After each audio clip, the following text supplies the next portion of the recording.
Hi friends, welcome to Yazh and Pavi vlog.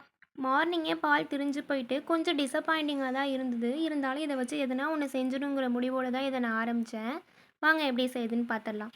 பால் திரிஞ்சிட்டுன்னு தெரிஞ்ச உடனே வீட்டில் வினிகர் தேடி பார்த்தேன், இல்லை. ஸோ கொஞ்சமாக லெமன் பிழிஞ்சு இதில் சேர்த்துக்கிட்டேன். பாலை நல்லா திரிய விட்டுட்டு ஒரு காட்டன் துணியில் அப்படியே வடிகட்டிட்டு ஒரு 4-5 டைம் நார்மல் தண்ணி ஊற்றி வாஷ் பண்ணிக்கிட்டேன். அப்புறம் கையால் நல்லா பிசைஞ்சு கொடுத்துக்கோங்க, சாஃப்டாகிற மாதிரி. அகைன் கையில் கொஞ்சமாக நெய் தடவிட்டு சின்ன சின்ன பால்ஸ் பிடிச்சி தனியாக எடுத்து வச்சுருங்க.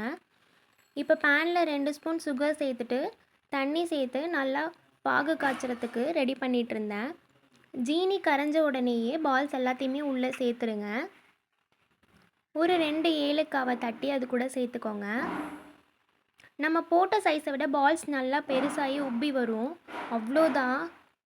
சூப்பர் அண்ட் டேஸ்டான ஒரு டிஃப்ரெண்ட்டான ரசமலாயின்னு தான் சொல்லணும். இது டேஸ்ட் அவ்வளோ குட்டாக இருந்தது, நான் எக்ஸ்பெக்ட் பண்ணதை விட. இன்னொரு டைம் பாலை தெரிய வச்சு கூட இதை செஞ்சு சாப்பிட்லாங்கிற மாதிரி தான் இருந்தது. நான் ஃப்ரிட்ஜில் ஸ்டோர் பண்ணி தான் சாப்பிட்டேன். சூப்பராக இருந்தது. கண்டிப்பாக நீங்களும் ஒரு டைம் இதை ட்ரை பண்ணி பாருங்கள். அடிக்கடி செஞ்சுட்டே இருப்பீங்க. மறக்காமல் உங்கள் ஃப்ரெண்ட்ஸ் அண்ட் ஃபேமிலிக்கு ஷேர் பண்ணுங்கள். நம்ம ஐடியை ஃபாலோ பண்ணிக்கோங்க. லைக் பண்ண மறந்துடாதீங்க. தேங்க்ஸ் ஃபார் வாட்சிங்.